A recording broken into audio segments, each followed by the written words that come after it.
This mutation is called Dark Ritual, and this is being played on Temple of the Past. We have two mutators active. We have Power Overwhelming, and we have Speed Freaks. So, let us have a look at the masteries. Dehaka is going to be doing a mutation solo of this mutation. He will be doing 30 points into the Devour Healing, 30 points into the Pack Leader Duration, and he will also be doing 30 points into the Dehaka Attack Speed Mastery. He has picked the Primal Contender Prestige, a really good choice when trying to do such a solo. But let's have a look at the mutators that are active.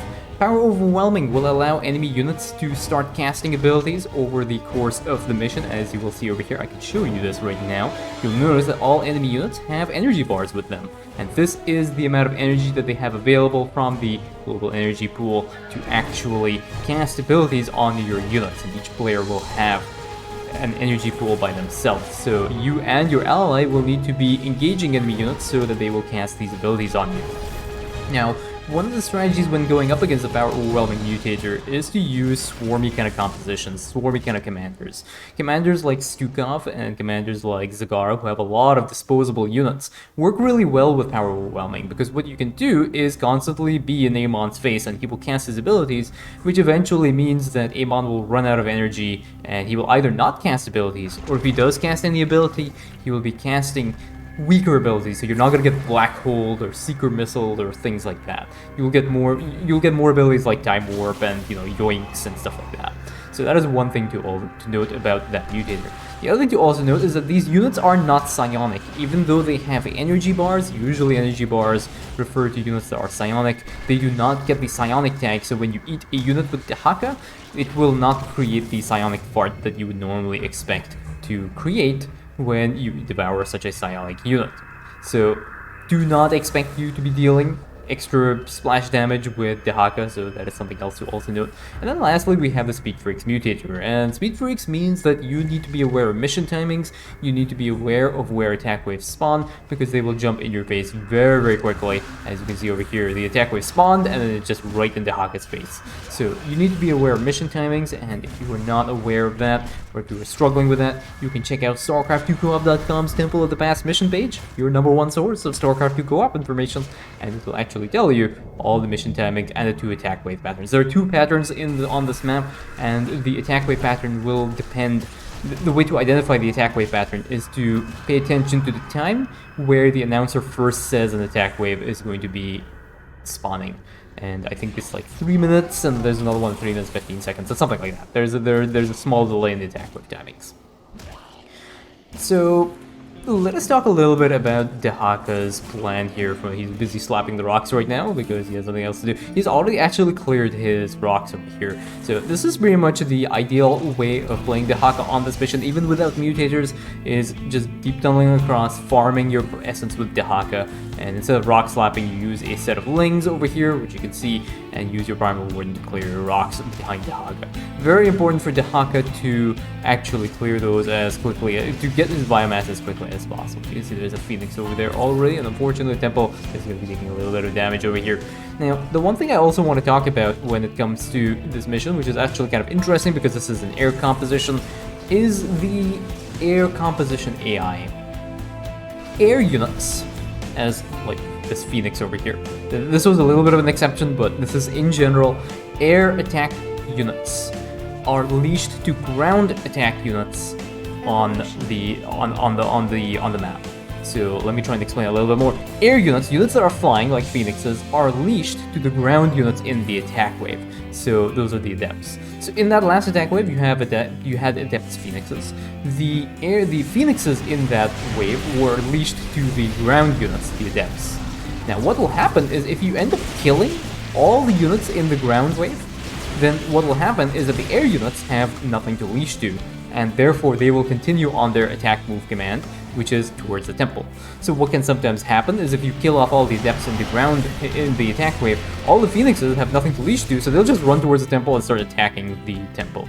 And when you're dealing with Phoenixes, it's not really too big of a deal, but imagine if you were dealing with a composition like Swarmy Zerg, which have Scourge.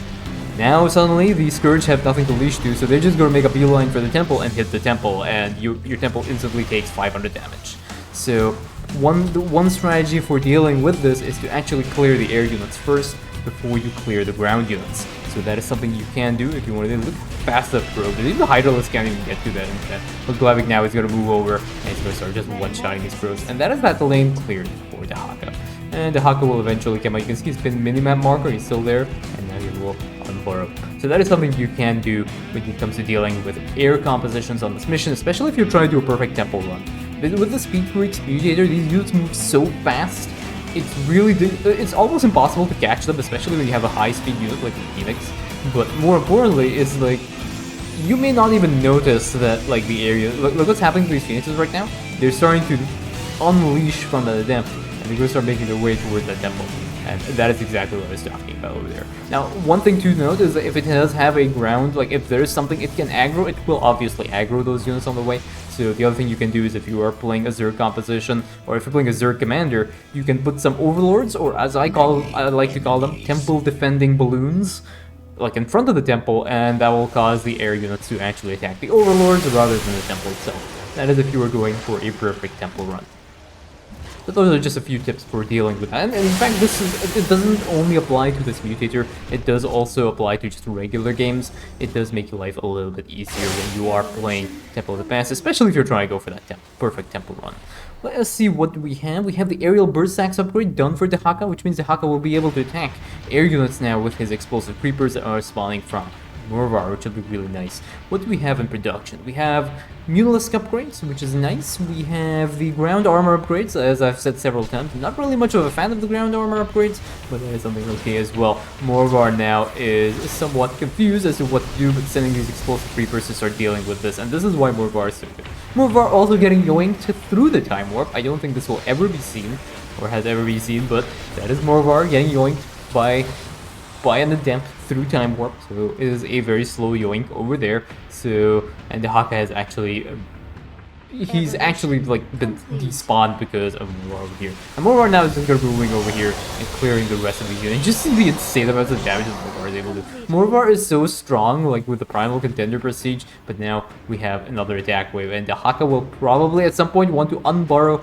and once he unburrows, he will be able to deal with the oracles over here. Remember, the oracles are still psionic, even though they will be spellcasters as well. They are psionic, but this attack wave now is making a beeline towards the temple, and there does not appear to be anything over here to try and prevent the temple's damage. So we'll see how Dehaka is going to go and engage that. There is one greater primal worm over here. Phoenix is now starting to attack the temple. The temple taking a little bit of damage, but there's a Disco Inferno on some of these units over here. Dehaka has now unburrowed, uses a roar to disable some of these abilities, and now eats the Oracle. Phoenix, the Mutalisk is going to try and jump in. It is going to respawn because Dehaka has actually gotten his Primal Reconstitution upgrade, and now Dehaka gets Black Hole over here. That Phoenix might end up getting, that one Mutalisk might end up getting killed as well. Next attack wave is already in Dehaka's face over here. He needs to try and deal with the Seeker missiles coming down, and one Devour over here pretty much wipes out the rest of the attack wave, but Dehaka is waiting now to devour the next Oracle over here. He needs that Devour on the Oracle. He does devour the Oracle, but ends up going down, and at the last minute, Hydralisk is now trying to stop the onslaught of Amon's forces, and Stalkers over here trying to kill said Hydralisk. But we have a Greater Primal Worm that gets used. Greater Primal Worm will be able to hold Stalkers, blink microing away over here, and I think that is the attack waves cleared for now, but that is not before more chaos will ensue. But Dehaka's going to jump in, just pick up some more of this essence, and now he's ready to engage this next attack wave. I think by the point that he has these next double-pronged attack waves, he should have a good number of units, but this is actually one of the reasons why I'm not a fan of the Primal Contender Prestige. Your back leaders are really, really strong, but if you are able to multitask with Dehaka, then you might be having some more problems than it'll solve, because now you're only stuck to single pronged aggression. So it's like Glavik comes down here and he pretty much one-shots everything. And when it comes to dealing with attack waves like this, single attack waves, this Prestige is just absolutely awesome. But the second you start having double-pronged attack waves, you find that your map presence is not as good as it could be, and you will have to rely on your units. But remember that Dehaka is mostly a hero-centric commander. The hero unit is so strong, so here Glavik is just gonna come in and he's just gonna delete these Void Rays, because that's what Primal Contender does. But once you start getting these double-pronged attack waves, you find that you're relying more on your units, and your units aren't really too great. They're alright, but they're not as awesome as a hero unit, and they're definitely not as awesome as the pack leaders that you have available to you. And that might be somewhat problematic when you're dealing with a mission like Temple of the Past, and more importantly when you're dealing with a solo run where you don't have an ally to help you. And Temple of the Past is one of those missions where having an ally makes a huge difference. Having an ally that's even somewhat active, even though people submit a lot of lazy allies on rock slapping champions, their allies are actually doing a little bit, which is even if it means just holding their lane.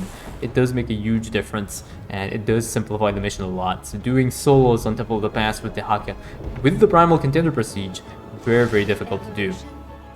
So we have now the first of the double drop attacks. So there'll be another drop attack before the Void Thrasher will spawn. The drop attack will spawn over here, but that is pretty much okay for Dehaka. Dehaka is now starting to build a few more Mulisks. As you can see, he is making a couple more Mulisks over here. But yeah, one thing I am not a fan of is the Carapace upgrades. Going for the 3-3, especially on a mutation with power overwhelming, where most of the damage that you're going to be taking is spell damage, your Carapace is really not going to be doing very much to help you stop the damage that your Mutalisks are taking.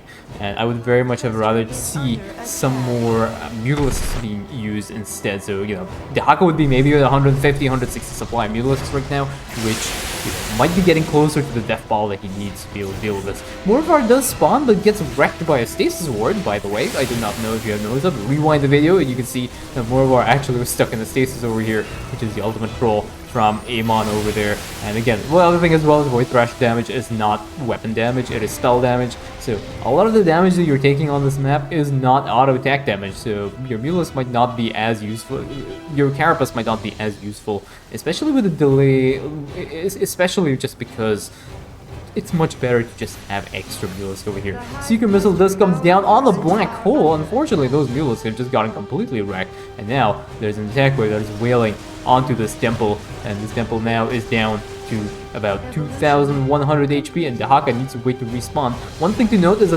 the Protoss compositions are really nice because you get Warp Prisms, and Warp Prisms are also psionic units. Glevig now ends up spawning. He is going to end up drawing a little bit more aggro with his Incendiary Breath, wiping out a few of the Phoenixes over here, but I would have actually very much rather see Dehaka over here just devour one of these Warp Prisms. I do not know if Glevig was necessary over here, but I guess Dehaka just wants to rely on his pack leaders a little bit. They do deal a lot of damage over here. Glevig now engaging in the very appealing move called Rock Slapping, and he has Rock Slapped with Vespene Geyser. I do not know how much HP left. 2 HP left on the Vespene Geyser over there. And now Glevig is waiting to try and engage this next one. He's going to clear out those final rocks there for his ally, who is non-existent. And we have now the double-pronged attack waves of this mission. We have Hydralisks fighting each other, making some more Mutalisks, and we also have some Mutalisks on the way as well. Glevig has now despawned, and we will see how Dehaka is going to be dealing with this. He's going to be using Glevig over here, so one Incendiary Acid here is going to deal a good amount of damage, but there are a lot of units here, and now there's a black hole. Storms coming down onto these Mutalisks. Mutalisks taking a lot of damage right now, and there's a Plasma Blast as well. All of these Mutalisks have actually ended up in Primal Reconstitution, so it's going to be a while before this is going to help Dehaka out, but we have some more units being spawned as well. Mutalisks are going to be able to cut through the Tuna Fish Hybrid without any issues because they do have their Slicing Glaive upgrade, and now these Phoenixes also stand no chance against the Mutalisks. So the hybrids have been cleared. Mutalisks are going to get completely wiped. Dakran also now down to try and help, and Dakran has 8,000 HP. Dakran is one of those units that just benefits so much from the Primal Contender Prestige because his HP doubles and he has 8,000 HP. You can basically drop Dakran and just wait for Amon's units to kill themselves on Dakran with his little damage reflectability that he has available to him. And now we have an attack that has spawned. Again, Temple taking a little bit of damage. Temple is down to about 1,700 HP, 1,800 HP right now. Very nice Devour from Dehaka. Dehaka does end up wiping out the entire attack wave. And now we have a Void Thrasher spawn. And this Void Thrasher spawn is going to be accompanied by a few more units over here. And the Greater Primal Worm gets used, but unfortunately, Greater Primal Worm gets stasis out of existence due to the Tuna Fish Hybrid. And now we have Dehaka's army as well in position over here. And Dehaka will have to be a little bit careful. There's an Irradiate that comes out on these Mutalisks. Mutalisks taking a little bit too much damage over here. Secret Missile as well on these Mutalisks. Mutalisks getting caught out as well by some of the Void Thrasher attack. abilities over there, and now we are down to 1700 HP Temple. Dehaka has deep tunneled across to try and engage this attack wave, and one Devour on the War Prism, and as you can see, just wipes out pretty much everything here. Now there is another attack wave that has instantly jumped in on Dehaka. Unfortunately, Dehaka has to nope his way out of this attack wave, and he uses Morvar to try and help him. Morvar will be able to clear out the rest of these things. Mulisks are getting a little bit, they're making their way over here to try and deal with this Void Thrasher, and this is going to be the tricky part now. Remember what I was talking about, double-pronged attack waves? This is it. Temple is down to 1400 HP, and this double-pronged attack wave is going to be very, very nasty. They're going to be hybrids, they're going to be lots of Disco Inferno units. The Temple can absolutely melt if Dehaka is not paying attention. So I'm very curious to see how is a primal contender Dehaka going to deal with this. So he's going to have to rely on his Mulisks, but again, like I said, because he's cleared all of these units, and because the waves on Temple of the Past are pretty few and far between, the Amon energy pool is going to be rising, and it means that when the first attack wave spawns on this lane, it's very likely that the Mutalisk will get hit by very nasty abilities like Black Hole, like there you go.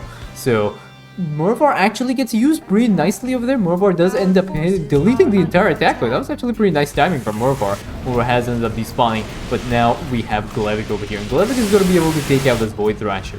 The Mutalisk over here are going to clear out whatever is left. We have a few Oracles over here that have been left over from this attack wave, but nothing these Mulisks can't handle. Glevik is going to try and take out this Void Thrasher all by himself, but now we have another attack wave that will be spawning, and this attack wave is going to be the one with the hybrids. So we are going to see what the commander is going to be doing over here. Oh, so Dehaka wants to pull his army back now, and just let Glevik deal with this. Uses another Incendiary Acid. Void Thrasher goes down as well on that lane, so that's pretty much okay. I think maybe what Dehaka wants to do is just pull in now, and he just, because there are no longer any Void Thrashers on this map, so maybe what Dehaka will do is just clump up his army a little bit together and just deal with the attack waves around the temple, which is actually a really reasonable strategy. Dehaka cannot handle the attack waves by himself, especially with Mulisk over here, so Dehaka jumps in, roars to disable the hybrid, and Mulisk now are just going to be cutting through these air units, these Void Rays, trying to get past these Mulisk, because the Mulisk are having none of that. And now we have, again, a little bit more damage onto the temple, but Dehaka is going to be ready to engage with his army. Storms come down on these Mulisk, and there's a Hybrid Dominator as well that is somewhat upset at these Mulisks over here. And Dehaka jumps in now with a roar. We have the Mulisk in Primal Reconstitution, which is going to get them to respawn, but Dehaka is actually a supply cap right now, which is really nice. He is maxed out on 3-3 Mulisks, so he's going to be doing pretty well, and now Dehaka is going to get a head start and jump in to try and engage this attack wave. How many Mulisks has he lost in total? He's lost 5 Mulisks and 18 Hydralisks. The Hydralisk count is a little bit painful, but nothing. It's not actually as bad as I was expecting. Dehaka seems to be doing okay in keeping his Mulisks alive. So now Dehaka is going to deep tunnel across to try and engage this attack wave, and he's actually devoured one of the Oracles over here, trying to get out of the way. He does not want to end up dying. And Phoenix's base now is in trouble, but Dehaka is already using Morvar to try and handle that attack. And as I said, Morvar has a lot of explosive creepers, and now we have a black hole on these Mulisks. And these Mulisks are out of commission temporarily, but they are going to jump out of the way here, and these Mulisks are going to end up cutting through all the air units over here. They're going to have absolutely no problems. 2 more Mulisks are going to end up going down. 8 Mulisks have died so far, but nothing extreme. Bonuses have not been done, but like I said, that is a Dehaka solo, really difficult to do with a Primal Contender Prestige. Still think the P0 might have been a little bit better, or maybe even P1, but that is the temple defended, and that is GG.